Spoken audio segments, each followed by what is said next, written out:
और बाकी घर के काम भी करो। हम भी करते हैं घर के काम, ऐसा थोड़ी है, पर पढ़ाई भी ज़रूरी है। चलिए पानी दे दो।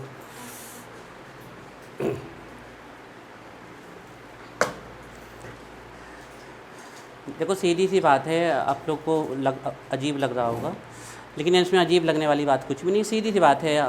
अगर कोई पढ़ना चाहता है तो उसको रेगुलर आना पड़ेगा, हम नहीं तो नहीं पढ़ा पाएंगे।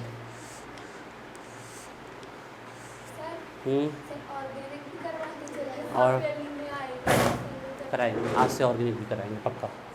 चलिए कहाँ तक हो गया था? Property of ionic bond electrovalency, है ना। चलिए उसके बाद लिखिए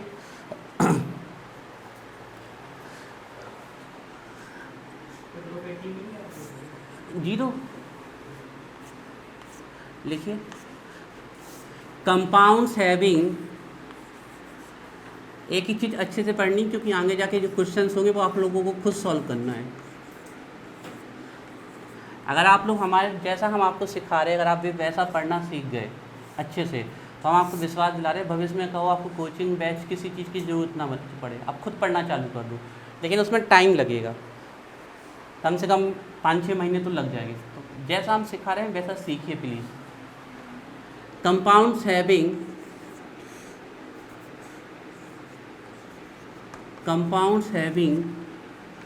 ionic bond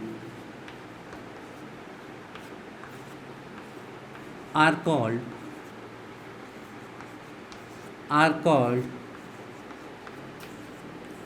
ionic compound, are called ionic compound।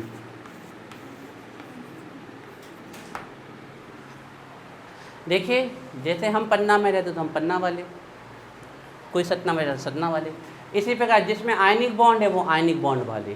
मतलब आयनिक कंपाउंड किसको कहेंगे? जिसमें आयनिक बॉन्ड पाया जाएगा। कोवलेंट कंपाउंड किसे कहेंगे? जिसमें कोवलेंट बॉन्ड पाया जाएगा। मेटेलिक कंपाउंड किसमें कहेंगे? जिसमें मेटेलिक बॉन्ड पाया जाएगा। सीधी सी बात है, जिसमें भी आयनिक बॉन्ड पाया जाएगा उसको हम कौन सा कंपाउंड कहेंगे? Ionic compound. क्लियर? जैसे NaCl में कौन सा बॉन्ड होता है? आयनिक, तो ये आयनिक कंपाउंड है, सीधी सी बात है ना। अब आपको आयनिक कंपाउंड की प्रॉपर्टी देखनी है कि आयनिक कंपाउंड में कौन कौन सी प्रॉपर्टी पाई जाती है ना, और अच्छे से याद करनी है आयनिक कंपाउंड की प्रॉपर्टी, क्योंकि यहाँ से क्वेश्चन पक्का मिलेंगे आपको इसकी प्रॉपर्टी से। और फिर कोवलेंट कंपाउंड्स की प्रॉपर्टी भी पढ़ेंगे अच्छे से, फिर दोनों में डिफरेंस भी लिखेंगे। तो डालिए heading properties of ionic compound.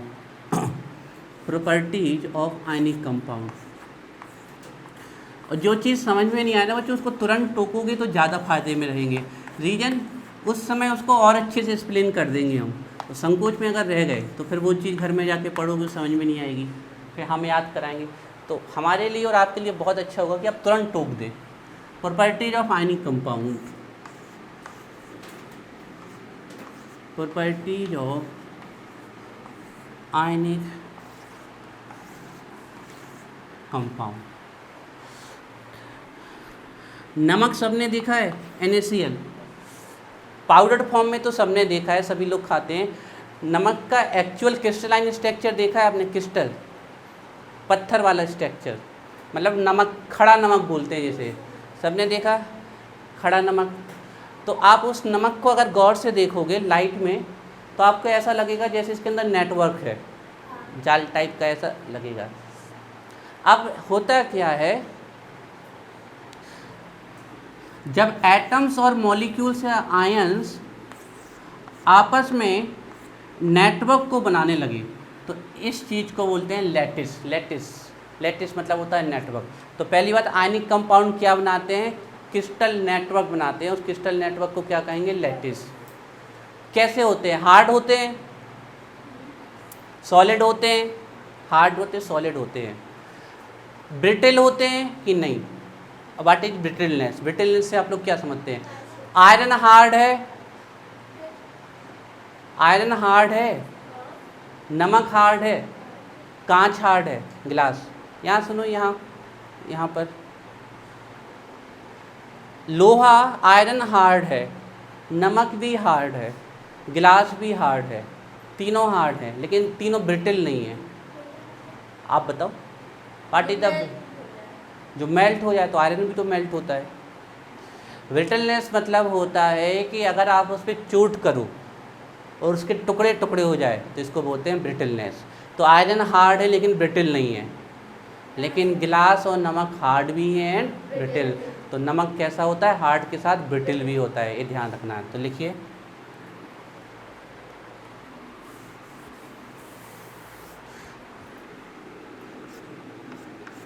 Hard crystalline, hard crystalline, hard crystalline, hard crystalline solid, hard crystalline solid and brittle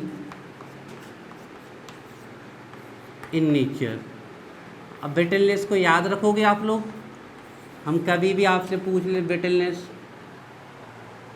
gas break by hammering, अगर आप उस पर चोट करो वो टूट जाए, टुकड़ों में बट जाए, तो वो क्या कहलाता है, ब्रिटल। आप किसी भी चीज़ को अपने मन में कल्पना करो, जो भी चीज़ चोट करने पर टूट रही है वो ब्रिटल है। पत्थर, पत्थर भी ब्रिटल होता है, लेकिन सबसे ज़्यादा ब्रिटल होते हैं कांच, गिलास सबसे ज़्यादा ब्रिटल होता है। फिर उसके बाद ये हमारे नमक वमक हो गए, ये ब्रिटल होते हैं आपके। मेटल ब्रिटल नहीं होते हैं, मेटल होते हैं डक्टाइल एंड मेलेबल, ये ध्यान रखिएगा।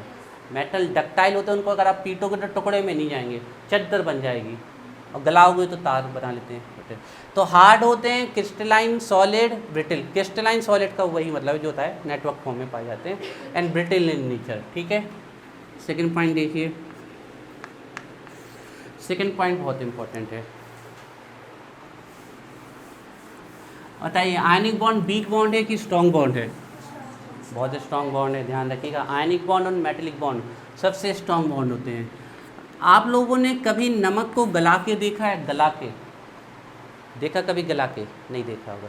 शक्कर को तो गलते हुए कई जगह देखा होगा, रसगुल्ला रसगुल्ला चाशनी बनती है ना, शक्कर को तो गलते हुए सीरा हीरा बना दिया उसका। शक्कर को तो तवा पे रख दो, गरम तवा पे गल जाएगी। नमक को कभी गरम करो, नमक नहीं गलेगा। ऐसा नहीं कि गलता नहीं है, बहुत हाई टेम्परेचर चाहिए, बहुत हाई टेम्परेचर। जैसे हमने बता रहे चने वाले चने को भूनते हैं, वो पूरा दिन नमक गरम रहता है उनका, लेकिन गलता नहीं है। तो इनके मेल्टिंग पॉइंट बहुत ज़्यादा होते हैं। इसका रीज़न है कि आयनिक बॉन्ड क्या है, बहुत ही स्ट्रॉन्ग बॉन्ड है, लेकिन ये पानी में घुल जाते हैं बहुत आसानी से। देखो मेल्टिंग पॉइंट के लिए अलग चीज़ है और पानी में घुलने के लिए अलग चीज़ रिस्पॉन्सिबल होती है। नमक पानी में, बताओ आप कह रहे हो कि नमक गलता नहीं है, लेकिन पानी में कितनी जल्दी घुल जाता है तुरंत। पानी में घुलने के लिए अलग रीज़न है। पानी में घुलने के लिए दो केस चलते हैं, एक तो चलता है हाइड्रोजन बॉन्ड का केस और एक चलता है हाइड्रेशन एनर्जी का केस, तो वो दोनों समझाते हैं। तो लिखिए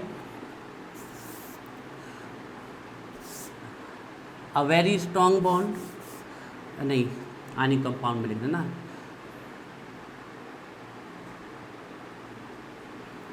have very high melting point and boiling point,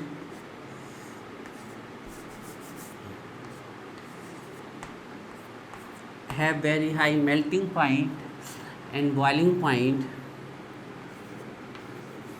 due to very strong ionic bond। ये सब पूछ सकते हैं आपसे एक एक नंबर में। देखो बच्चों, अभी जो दोनों पॉइंट हैं ये तो आपको याद रखनी है, लेकिन जो अगला तीसरा और चौथा पॉइंट है ये दोनों पॉइंट तो याद रखने हैं, लेकिन जो अगला तीसरा और चौथा पॉइंट है वो कभी भूलना भी नहीं है, याद करके हमेशा काम देगा। है very high melting point and boiling point due to very strong ionic bond. अगला तीसरा पॉइंट बताओ, आयनिक कंपाउंड इलेक्ट्रिसिटी के कंडक्टर होते हैं कि नॉन कंडक्टर? कंडक्टर होते, कंडक्टर होते हैं आयनिक कंपाउंड। और बताओ आयनिक कंपाउंड करंट किस में अपन को लगता है, वो थोड़ी पूछा हमने आयनिक कंपाउंड का पूछा है, मतलब नमक हो गया, जो सॉल्ट हैं जिसमें आयनिक बॉन्ड पाया जाता है, हम उनको पूछ रहे हैं। कि ये कंडक्टर है कि नहीं, NaCl इलेक्ट्रिसिटी का कंडक्टर है कि नहीं, MgO इलेक्ट्रिसिटी का कंडक्टर है कि नहीं, CaCl2 इलेक्ट्रिसिटी का कंडक्टर है कि नहीं। हम ये पूछ रहे हैं आपसे कि ये इलेक्ट्रिसिटी के कंडक्टर हैं कि नहीं, आयनिक कंपाउंड हैं। और बताओ हैं कंडक्टर, तो आंसर है भी और नहीं भी।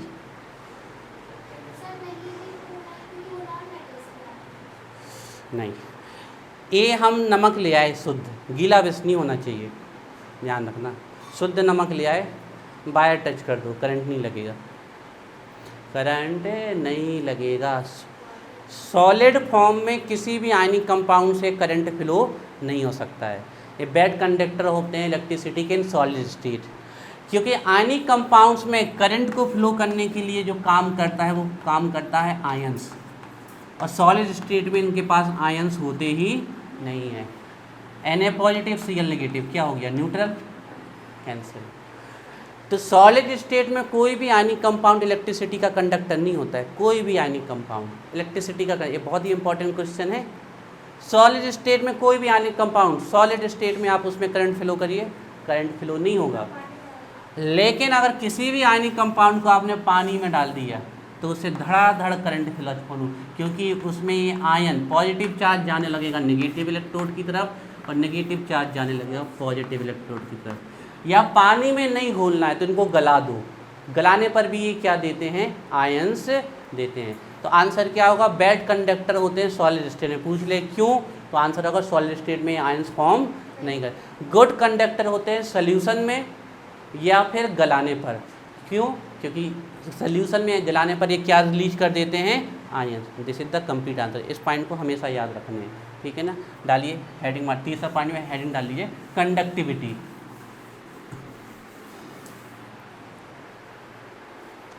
तीसरा पॉइंट वेरी इंपॉर्टेंट पॉइंट है, पॉइंट थर्ड। और हर चीज़ को वैसे ही याद रखना है जैसे हम समझा रहे हैं, उससे ज़्यादा याद कर लो, ज़्यादा पता तो बात अलग है, कम नहीं।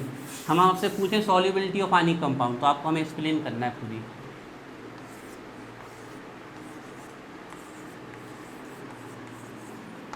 कंडक्टिविटी लिखिए,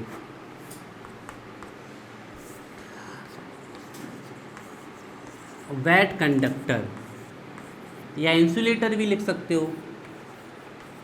इंसुलेटर किसे कहते हैं, जिनसे करंट फ्लो नहीं होता, जैसे प्लास्टिक, लकड़ी, ये इंसुलेटर हैं। Wet conductor in solid state, in solid state, क्यों क्यों, क्योंकि आयन फॉर्म नहीं करते। Wet conductor in solid state due to absence of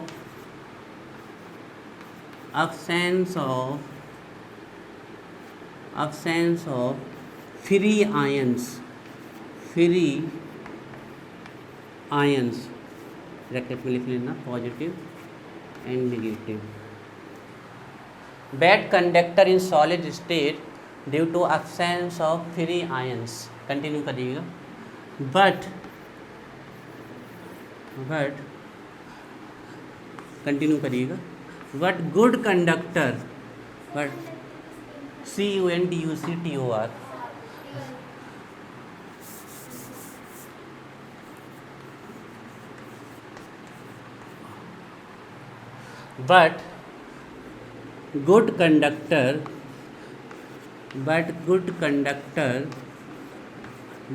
CUNDUCTOR, but good conductor in aqueous solution, aqueous भी लिख सकते हो, सोल्यूशन भी लिख सकते हो। एक्वस का मतलब है पानी में बना होगा, जरूरी नहीं कि पानी में ही घोलो, पर जनरली पानी में घुल जाते हैं। इन aqueous solution, but good conductor in aqueous solution और इन मोल्टन मतलब मेल्ट वाली स्टेट, जिसमें पिघला हो, मोल्टन पिघली हुई अवस्था, मेल्ट जिसको गला दिया जाए तो मेल्ट कर दिया जाए तो वो मोल्ट हो जाता है, मतलब पिघल जाता है। इन मॉल्टन स्टेट, मॉल्टन स्टेट को ही आप फ्यूज स्टेट भी बोलते हो। सब वर्ड लिख दे रहे हैं जिसमें कहीं से भी कोई फंसा ना सके। मॉल्टन स्टेट को ही फ्यूज स्टेट भी लिख सकते हैं हम। But good conductor in aqueous solution और इन मॉल्टन स्टेट, क्यों? बिल्कुल बिल्कुल बिल्कुल, मैं तो एक ही बच्ची बस बोल रही, बाकी सब शांत। यहाँ जोड़ो, हमें पूछते जाते हैं बीच बीच में। But good conductor in aqueous solution in molten state as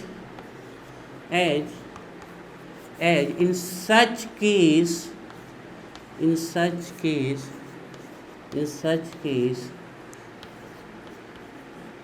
they release लिख लो या फॉर्म लिख लो, they release, आप चाहो तो ब्रैकेट में फॉर्म लिख सकते हो, फ्री आयंस ब्रैकेट में लिख लेना, positive and negative free ions which act as a carrier of charge, which act as a carrier of charge, which act as a carrier of charge. अब आपको हमारी लैंग्वेज बिल्कुल भी याद करने की जरूरत, अगर आप कॉन्सेप्ट समझ गए तो अपनी भाषा में लिखाइए, act as a carrier of charge, CARRIER है, जो एक स्थान से दूसरे स्थान पर ले जाए उसको बोलते हैं कैरियर। हमारी साइकिल के पीछे क्या लगा होता है? कैरियर, उसमें बैठ के एक स्थान से दूसरे स्थान पर जाते हैं। ट्रांसफ़र का मतलब वो एक स्थान दूसरे, हाँ कर सकते हो, शिफ्ट करना। आपने ठेला वगैरह देखे होंगे, उसके पीछे लिखा रहता है गुड्स कैरियर, लिखा रहता है गुड्स कैरियर, लिखा रहता है, देखा है? नहीं देखा है, नहीं दिया, बताओ। तो गुड्स कैरियर लिखा रहता है वहाँ। इस गुड्स का मतलब क्या है? गुड्स मतलब अच्छा कैरियर है, मतलब जो ठेला अच्छू बहा नहीं, जो अच्छे से कैरियर करे। बताओ वैष्णवी को बता। देश, बिल्कुल सही। गुड का मतलब अच्छा, गुड्स का मतलब होता है सामान, गुड्स का मतलब होता है सामान, और कैरियर का मतलब होता है वाहक, सामान ले जाने वाला। चलिए ध्यान रखिएगा। जैसे कि वाटर, वाटर मतलब होता है पानी, और वाटर्स मतलब समुद्र, सी ओसीन। जैसे कि वुड, वुड मतलब लकड़ी, और वुड्स मतलब जंगल। चलिए, तो अभी याद हो गया, कुछ नहीं बोलना है। ये ध्यान रखना है कि सॉलिड स्टेट में इनके पास आयंस नहीं होते, और सॉल्यूशन में आप पिघला दो तो क्या आ जाते हैं? आयंस। तो कैरियर, चार्ज का कैरियर, जो कैरियर मतलब जो एक स्थान से दूसरे स्थान पर किसी चीज़ को ले जाए वो कहलाते हैं कैरियर। याद? चलो तन्वी सुनाओ जल्दी, अपनी भाषा में जल्दी, टाइम वेस्ट नहीं, जल्दी कॉफ़ी ऑन करो, जैसा भी टूटा फूटा बने बोलो।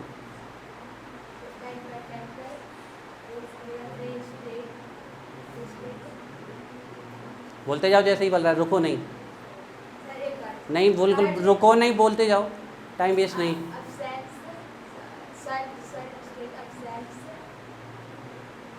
क्या एब्सेंस? हाँ तो बोलो ना, ions.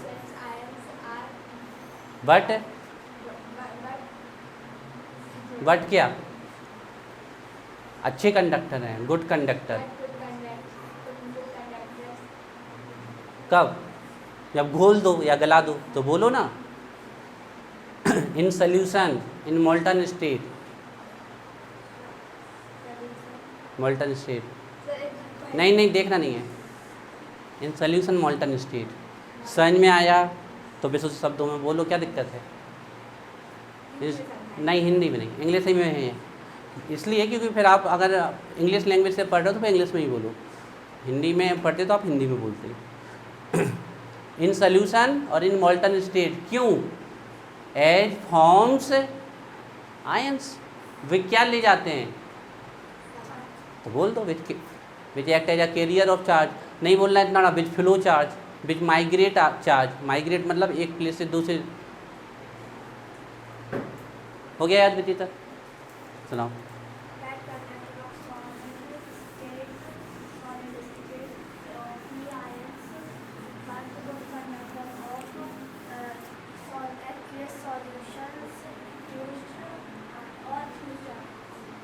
As release free ions of charge. हाँ आई है तुम में इम्प्रूवमेंट आई है।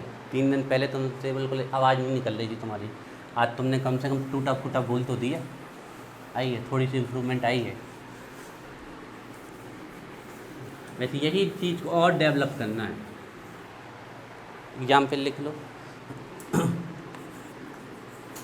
जैसे NaCl है ना, इसको अगर आप गला दोगे तो ये बना देगा Na पॉजिटिव Cl, या पानी में घुल दो, यही तो वो चार्ज हैं जो आयंस को कैरी करते हैं, है ना।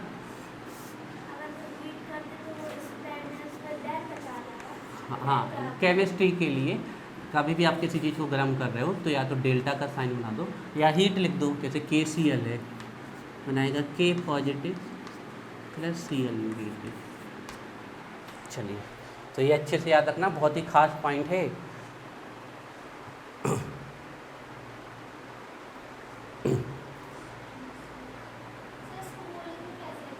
कुछ नहीं, ऐसी वैसे एग्जाम्पल में बता देना कि NaCl सॉलिड है तो इसके पास कुछ जैसे आपसे कोई, जैसे आप हमें बताना चाहते हो तब बता सकते हो NaCl सॉलिड, हीट करने पर या पानी में घुलने पर क्या बनाता है आयंस। इसी प्रकार हीट कर दो या पानी में घोल दो।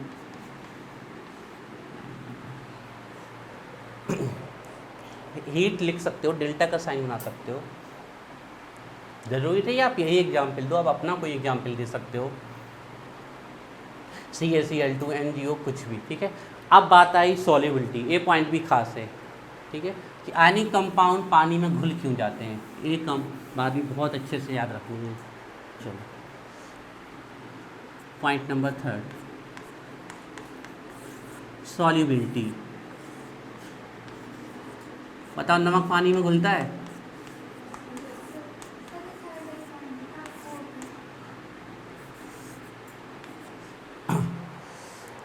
बच्चों देखो हम आपको एक चीज़ बताएं, आप अभी ऑर्गेनिक केमिस्ट्री पढ़ोगे तो ऑर्गेनिक केमिस्ट्री में कोई भी चीज़ पानी में घुल रही है तो उसके लिए रिस्पॉन्सिबल होता है हाइड्रोजन बॉन्ड, वो भी आप बहुत जल्दी पढ़ लोगे इसी चैप्टर में।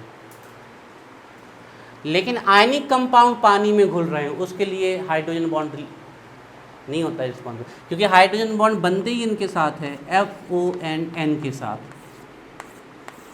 वो आयनिक कंपाउंड में कहाँ है, NaCl में कहाँ है FON, Na2SO4 में कहाँ है FON। तो बच्चों दो कॉन्सेप्ट ही हैं सॉल्युबिलिटी के। कभी भी आयनिक कंपाउंड की सॉल्युबिलिटी पूछी जाए तो आयनिक कंपाउंड की सॉल्युबिलिटी पता चलती है हाइड्रेशन एनर्जी से, और कभी भी आपसे ऑर्गेनिक कंपाउंड पूछ ले, अक्सर हम कैसे पहचानेंगे ऑर्गेनिक कंपाउंड, अभी ऑर्गेनिक केमिस्ट्री पढ़ लोगे सब समझ जाओगे ऑर्गेनिक कंपाउंड क्या होते हैं, पूरे ऑर्गेनिक कंपाउंड आपको पता चल जाए। कोई भी ऑर्गेनिक कंपाउंड अगर पानी में घुल रहा है, आपसे पूछ ले कि पानी में क्यों घुल रहा है, आपको पूरा आज एक लाइन का आंसर बता दे रहे हैं, लिख देना। कभी भी बोले कोई ऑर्गेनिक कंपाउंड पूछ ले, अमोनिया पानी में क्यों घुल रही है, एल्कोहल पानी में क्यों घुल रहा है, आपका कुछ भी HF पानी में क्यों घुल रहा है, एसिटिक एसिड पानी में क्यों घुल रहा है, कोई भी चीज़ अगर पानी में घुल रही है ऑर्गेनिक कंपाउंड तो उसका एक ही आंसर है हाइड्रोजन बॉन्ड। 12 साल से लिखवा रहे हैं यही आंसर, और यही आंसर है ऑर्गेनिक केमिस्ट्री के सब के लिए, यही आंसर है हाइड्रोजन बॉन्ड। लेकिन आयनिक कंपाउंड की सॉल्युबिलिटी के लिए हाइड्रोजन बॉन्ड नहीं है, यहाँ दूसरा रीजन लगता है।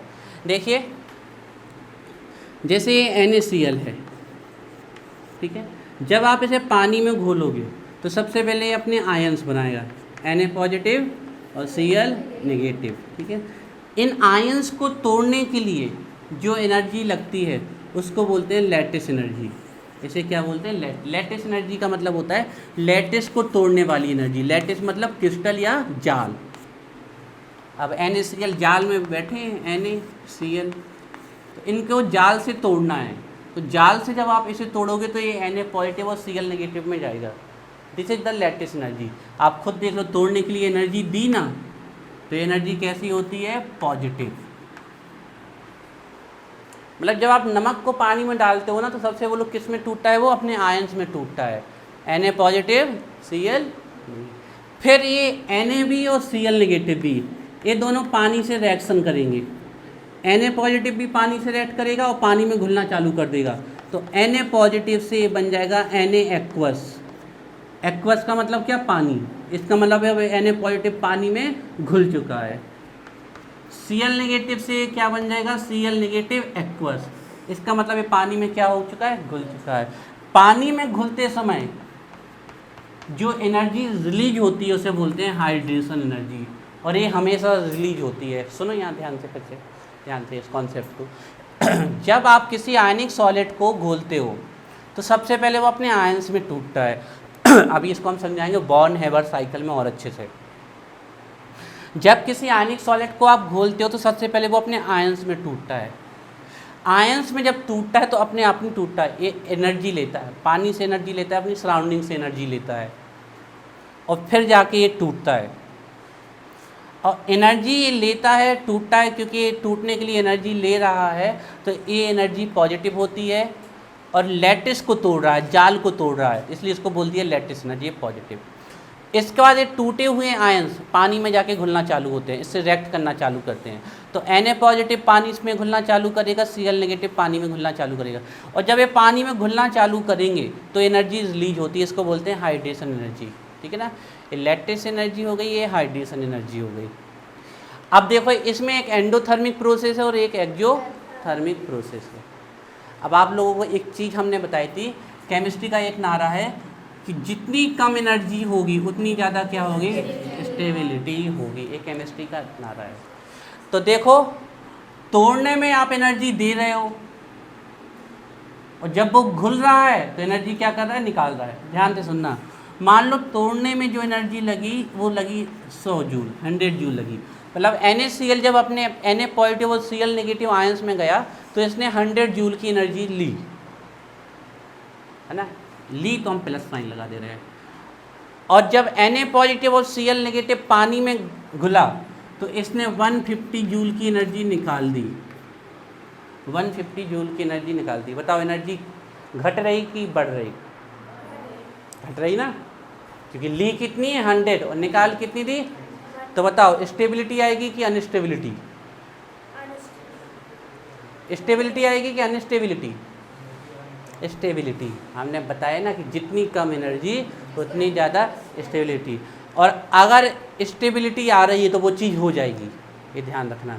केमिस्ट्री में हर एक वो चीज़, केमिस्ट्री में ये चीज़ बताई गई है, वही घटना होती है जिससे स्टेबिलिटी आए, ये केमिस्ट्री का बिल्कुल। और केमिस्ट्री में स्टेबिलिटी के लिए सबसे ज़्यादा रिस्पॉन्सिबल माना गया है एनर्जी को, जितनी कम एनर्जी उतनी ज़्यादा स्टेबिलिटी। अगर किसी चीज़ में एनर्जी रिलीज हो रही है तो समझ लो वो चीज़ हो जाएगी स्टेबल। जैसे बॉन्ड बनते हैं तो बॉन्ड बनने में एनर्जी रिलीज होती है, इसलिए बॉन्ड फॉर्मेशन कैसी प्रोसेस है? एक्सोथर्मिक, हम पहले भी लिखवा चुके हैं एक्सोथर्मिक। तो देखिए इसको दी 100 जूल की एनर्जी और निकली 150 जूल की एनर्जी, NaCl पानी में घुल जाएगा तुरंत, 100% से हो रहे।